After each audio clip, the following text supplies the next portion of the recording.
All right, welcome back from the break, everybody. Now we're going to talk about the continuing case for permitting reform, one of my favorite topics. Of course, the Energy Permitting Reform Act is a primary ask of all congressional offices in this lobby session. That's because it's really important. As we've talked about, if we don't start permitting and building, especially electrical transmission lines faster, we could miss out on half of the potential emissions cuts from the Inflation Reduction Act, which modeling estimated could cut our climate pollution by up to 1 billion tons of carbon dioxide over its 10-year window. Another great benefit of permitting reform is that, unlike the Inflation Reduction Act, which had to be passed on a partisan basis using the budget reconciliation process, and so it's phased out after 10 years, a bipartisan permitting reform bill would effectively be permanent. That means we could keep permitting and building transmission lines and clean energy infrastructure faster long into the future, which modeling coordinated by Third Way estimated could cut our emissions by many billions of tons over the next 20 to 30 years. Shane's going to touch on that, but first we're lucky to have Rob Gramlich, president of Grid Strategies, a DC-based consultancy focused on transmission and power markets for a reliable, affordable, and sustainable power system. He's my go-to expert on all things related to transmission and the power grid. We should have some time for questions after Rob and Shane speak, so if you think of questions, use the Q&A's button on your Zoom menu. So Rob, take it away. Tell us about the importance of transmission. Thanks, Dana. Great to be with everybody. Can you hear me okay? Can hear you, yeah. Great. Appreciate everybody's interest. Well, I like that nice video, Dana. The wind is always blowing somewhere, as they say, and if we move it around, we not only access remote areas with great wind resource or solar resource, but we connect areas when there may be output from one area when it's not windy in the other, so you move the power back and forth. And then, of course, load, electricity demand varies as well, so that those transmission lines increase the affordability for everybody. So as you mentioned, FERC, the Federal Energy Regulatory Commission, has been working on that. But they do have some limits to their authority. And so this legislation, the permitting bill, the Electricity Permitting Reform Act, EPRA, fixes those, broadens FERC's ability to get this job done. There's a particular focus on interregional transmission, which is great between regions. If you think of divide the country into 10 or 12 electricity regions, planning regions. The FERC rule that they issued recently is sort of intra-regional, and this legislation is more inter-regional between the regions. And it's got a couple of important mechanisms to direct each region to plan together. But also there's a separate process called an applicant-driven process where a transmission developer can go straight to FERC for the permit and the cost allocation. So the bill covers both of those areas, planning and cost allocation. Cost allocation basically means figuring out who pays how much. The general rule is that the beneficiaries should pay. So you look at a transmission line and figure out which consumers and which areas benefit most. But the problem is there's not really any action, any planning happening between regions right now. So again, this legislation would direct that and direct FERC to figure out, who should pay how much for each line. It also improves the permitting by giving FERC authority that's a little bit closer to what they have on the pipeline side. For gas pipelines, FERC is in charge of that can issue permits. In electricity, you have to kind of go to this awkward two-step process at DOE, and that requires multiple years. And then you have to go also over to FERC, and that can also require a few years. So it's so clunky that it's actually never been used. No project has ever actually gotten through that process. So hopefully, I'm optimistic that this legislation would fix both of those things.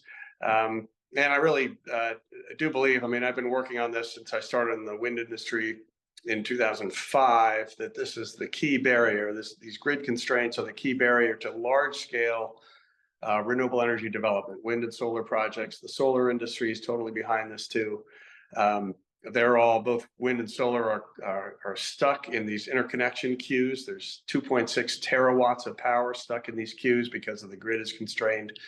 That's a little bit of process. FERC is trying to fix the process of how you get connected, but really the underlying root cause of that is the grid constraints, just the lack of capacity. So again, that's what we're trying to fix here. And I've been extremely impressed with Senator Manchin his team's ability to negotiate a good deal out of this that I think is very climate positive overall, just because of the strength of the transmission provisions, and then those transmission provisions leading to a lot more clean energy than we would otherwise have. And I think Shane will cover some of the numbers, but that's kind of the high level overview. And I'll just say I'm not a lawyer, but the lawyers I know who work on the Federal Power Act, including kind of senior administration lawyers, say this is a generational improvement in the strength of the Federal Power Act to build transmission that's helpful for clean energy. So I agree with that, and I think it really is a good piece of legislation. There is a great opportunity to pass it now. I agree with Ben's comments earlier that I think it'll be harder next Congress. I really feel like the moment is right now. So I'll turn it back to you, Dana. Great, thanks, Rob. That was a helpful summary for everybody. So now we're going to hear from Shane Londagin, the Senior Policy Advisor for Innovation at Third Way, who coordinated the modeling of the emissions reductions from the Energy Permitting Reform Act, done by 4 different expert modeling groups. So Shane, take it away. Thanks, Dana. Yeah, how fun is this? Permitting reform on a Saturday. Let's go. I'm excited. This is really maybe our last week or so to get this done, with Congress coming to a close here in a little bit. So this timing could not be better. So stoked to see. Last thing I saw, almost 1,000 people here. It's energizing for us who've been working on this bill. I've been on this bill for a little bit over a year now. And so the fact that we are in the third period here, rounding third base, fourth quarter, whatever sports metaphor you want, it is awesome to see this many folks on a Saturday ready to make it happen. So Rob, of course, the best in the business, giving us the overview of the transmission provision, my personal favorite title, but EPRA's a big bill, right? There's 6 titles, there's dozens of provisions, dozens of different sections. And so I'm going to zoom out a little bit, talk about the bill on a more holistic scale, and also try and pepper in a lot of the things that have changed post-election, to be frank.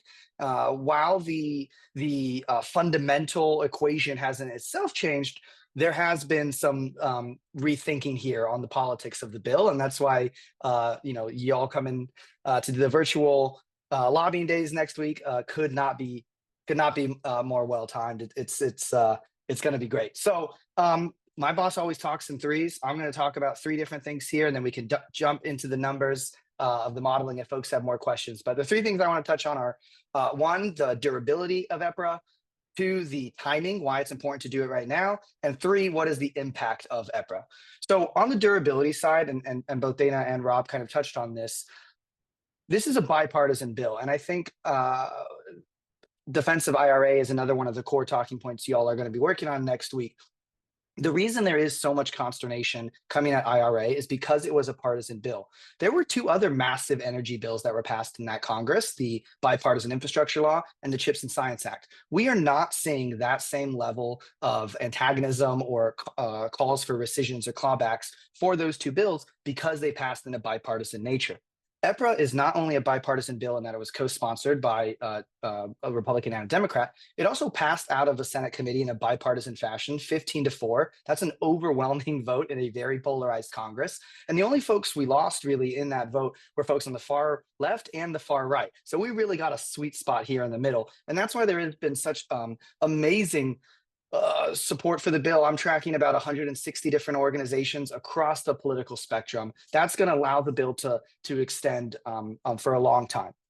The second reason the bill is durable is because legislative statutory changes to the law are just significantly stronger and more durable than executive action. And I mean that in that they're going to stand the test of time longer, not just because the next Democratic administration can't just overturn whatever Trump does on day one, but also they're stronger in the courts. These are legislative changes to the regulatory framework. That is, historically, we've just seen those stand up a lot longer when there's judicial challenges brought up against executive orders. So that's why it's durable. That's why it's important. That's why it's huge. On the timing, and this has definitely changed post-election, but the lame duck was our target since we started working on this bill a year, 2, 3 years ago, depending on how you do the math. The lame duck was always the goal, and that's for a couple reasons. One, before we knew the way the election was going to go, but definitely reinforced by the way the election has gone, the Republicans want to clear the decks in the next administration. They have a trifecta. They're going for reconciliation in the first 30 days and then another reconciliation later in summer. That means that is going to take up a lot of the effort on the Hill. It's going to take up a lot of the lobbying and just process-wise, a lot of the time. Getting EPRA done right now allows them to clear the space for that and move on with a tabula rasa in a new Congress to work on all the other issues that they want to work on. For Democrats, the argument on timing here is pretty clear. We are exiting a historic era for climate energy, both with bill chips or with bill chips and IRA.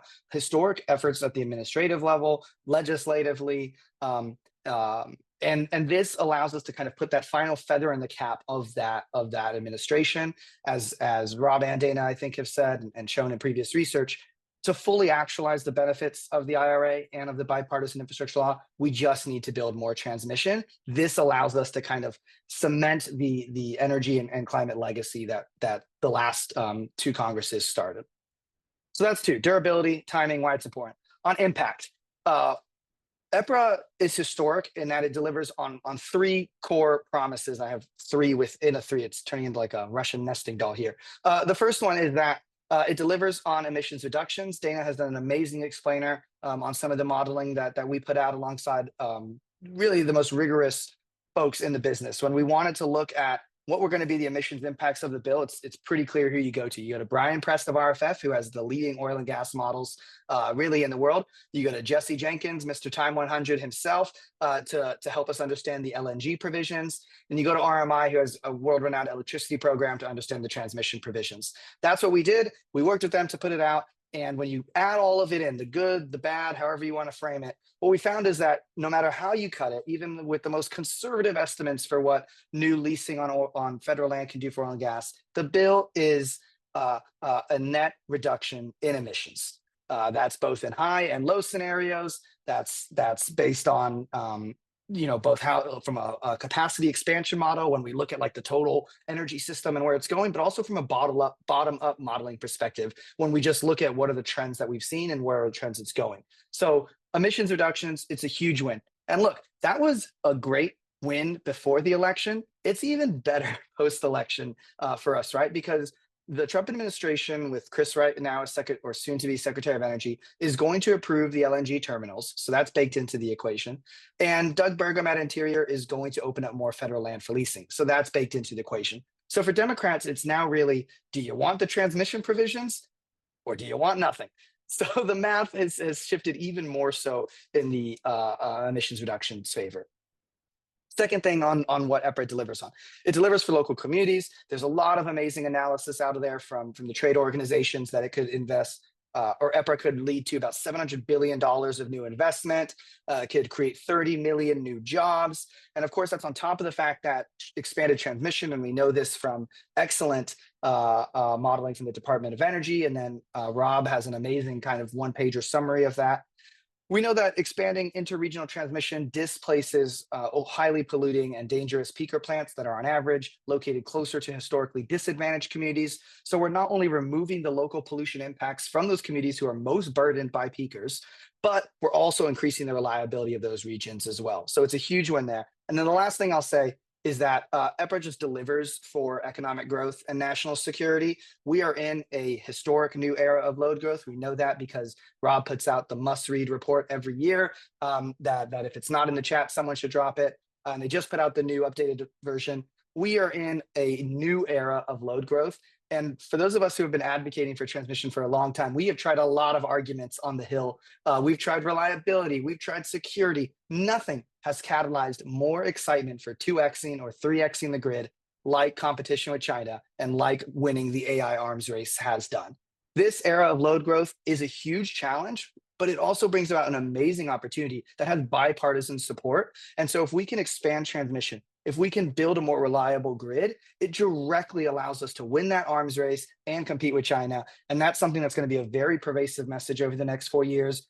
On both sides, Leader Schumer was going to introduce the China bill earlier in the year. The Republicans have the House Select Committee on China. This is going to be a really powerful argument going forward. And it's something that all it took was some gigawatt level data centers, and now everyone loves transmission. So we're ready to kind of take that by the horns and run with it. And EPRA is the best opportunity to do that. So I'll stop rambling for there. I think questions are much more fun, and I'm sure you all want to hear Rob more. So I'm done. Great. Thanks, Shane. That was really thorough and really helpful summary. So now we should have about 12 minutes for Q&A. So I think Bill has been monitoring the questions, and he can pass those along for you guys. Wonderful. Thank you. Yes. So one of the questions that came up was that the EPA, the permitting bill has a 1-year time limit for states to rule on transmission proposals. And what happens if a state misses that deadline? Yeah, that I think does kick it to for jurisdiction to decide whether or not the line is in the national interest. And there are certain criteria to define national interest, so that they can't permit every line. But they would make that determination, and if it fits the criteria, then it would, FERC would have the ability to issue a permit. So a state, very often we have these lines that, there might be one intervening state, like unfortunately, about 20 miles from my house, Maryland is blocking a line that, or at least one local community, that's kind of would serve Virginia, and so there's not benefits directly to that area, but there's hopefully ways that the developers can provide local community support, and there's DOE programs for that as well. But basically, FERC would make the determination of national interests, and a state would not have veto power over the line. Wonderful. Thank you. Shane, do you have anything to add, or? No, Rob hit the nail on the head. Something that we've not really had in previous legislation is a way to resolve these challenges. If a timeline gets passed, it's kind of just like, oh, well, I guess that's that. Now we have a strong language that actually is going to be enforceable. So another +1 for EPRA. Great. Another question that came in, there's been a few of these, just questioning about the concern by environmental groups about the effects of the bill on vulnerable communities. And I know you talked, Shane, about the peaker plants being moved, but is there anything that the bill is doing specifically to protect communities? Yeah, I can take that first, and then maybe Rob, if you want to hop in about some of the interregional displacement numbers. I think it was challenging when the bill got released on July 22nd. There was about 300 environmental groups who had put out a letter of opposition by that afternoon. I don't think they had really even made it through the headlines of the bill yet, but the opposition was already there. That was fast and furious, and it has been fast and furious since then. There's been letters on the Hill, there's been external letters. The opposition has certainly been strong. That being said, the election radically changed the calculus for a lot of these groups and Democrats. Folks who were not supportive of the bill before the election have now shifted and are working on the Hill to get it done. That's not to say it's all politics and it's not policy. There are provisions within the bill that do help folks, that allow folks to speak into the community engagement aspects of it more. There are NEPA tweaks that the critics have brought up about timelines and whatnot. That is putting the timelines for bringing judicial review just a little bit longer than what it is for natural gas pipelines currently. And I don't think anyone would argue that there's not been opposition to natural gas pipelines, or that groups don't feel that they can speak in to defeat those. In fact, they're the most litigated infrastructure in the US. So there are provisions, I think, that are strong and helpful. And yeah, just to be frank, in a world in which a lot of the stuff we don't like is going to get done anyway, we might as well try and get what we can. Thanks for that answer. Rob, anything to add?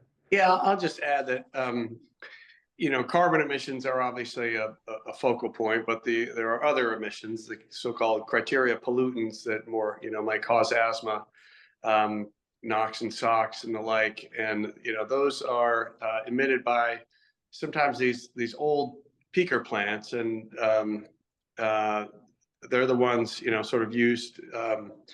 They were built many years ago to kind of serve peak loads, but they were often built, near cities and too close to disadvantaged communities.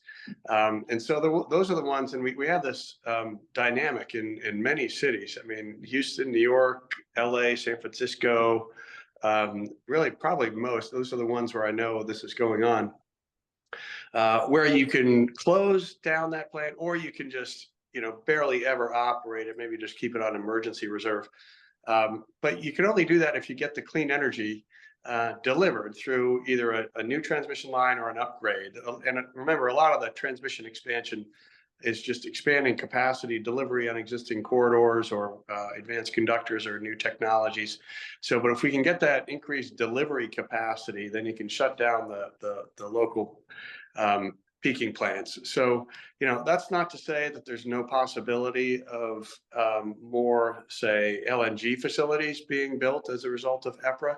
But really what a lot of the analysis behind the reports that Shane mentioned say is that, we've already actually permitted way more of those facilities than the market is demanding. So just permitting more doesn't mean anybody will actually build them. Same is true for the oil leasing. A lot of oil drillers, the companies are saying that the market isn't gonna, isn't asking for more. The prices are too low. So, in a context where the only thing that could pass on, at least on policy measures, is the bipartisan policy, right? Very different from the reconciliation, which is, dollars and cents, spending and grants and such. This is policy change. It's gonna, it requires both sides to get Republican votes. They do want some of those fossil permitting things, but so that's why necessarily you have to kind of look at just measure the bad against the good if your perspective is just focused on emissions. And this bill has way more good than bad in that regard. Thank you. I'm going to combine a couple of questions here.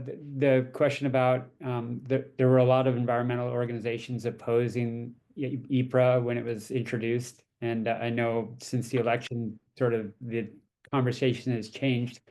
But based on the research that came out after the quick studies that kind of drove those environmental organizations to that position, wondering if there's the analysis that's come out has changed the position of any key environmental organizations. Yeah, quietly, it definitely has. I don't want to speak for them, but there are groups who led that analysis who are now on the Hill supportive of the bill. And this is largely because a lot of folks have joined in. When we put out our analysis, like I said, those are the folks who you would want to do the analysis, highly credible, very rigorous. But since then, we've also had research come out of Columbia's School on Global Energy Policy, more analysis from Rhodium, one of the leading modelers, analysis from Harvard economists. There's been a lot of research that gets at what Rob said. There is 8 LNG terminals that are already permitted. They've been permitted for 5 or 6 years on average, that just have not been able to find the financing for offtake or the financing for construction, because the world does not need that much more US LNG. It does not want that much more US LNG. So the fact that this bill, again, does not assume the 5 terminals we're talking about get approved, but even if it did mandate that you have to give a rubber stamp of approval to those 5 terminals, it is still wildly uncertain that they would actually ever get built. Just because you get a permit doesn't mean it enters construction and doesn't mean it becomes a new exporting facility. And the same argument is very true for the oil and gas leasing. 2/3 of all of our shale play and what has really made the natural gas boom over the last 15 years has been on non-federal land.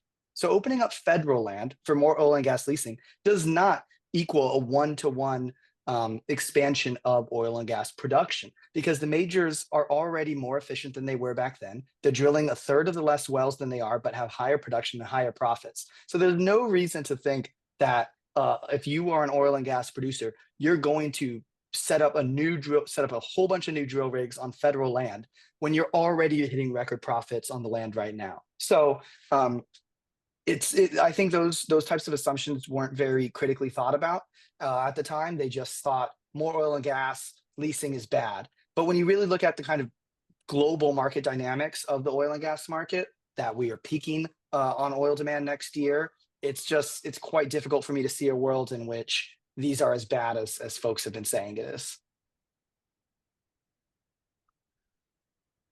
Yeah, and I'll just add, I mean, I don't expect major groups to change their position. That's not a very common thing to do, but the tone of the position has changed, I think, dramatically. Again, frankly, unfortunately, because of the election, where some of the bad things in the bill were just basically overriding Biden administration actions related to permitting. And so, well, I mean, unfortunately, those are going to be overridden anyway by this incoming administration, as Shane described.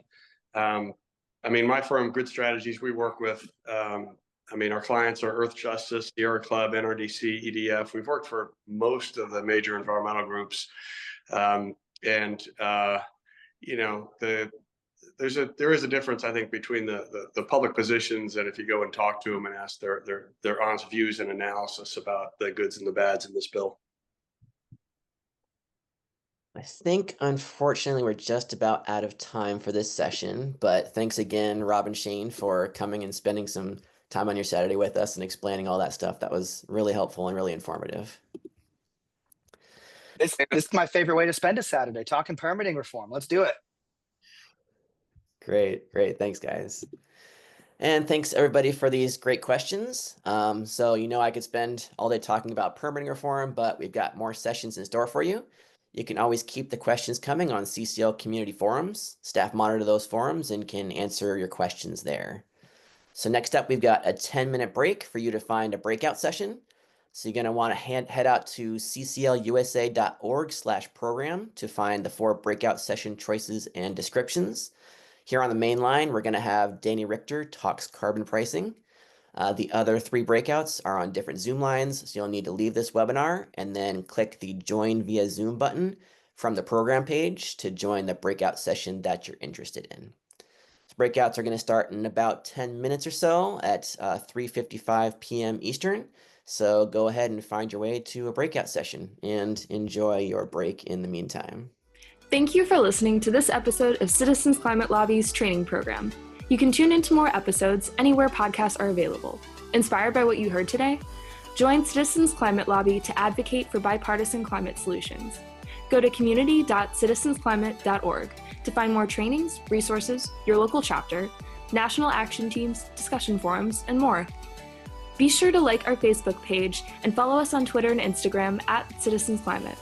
We also invite all of our listeners to subscribe to our YouTube channel for more inspiration. Like what you hear?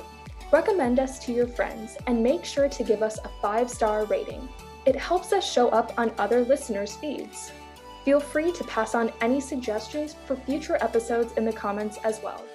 And together, we are creating the political will for a livable world.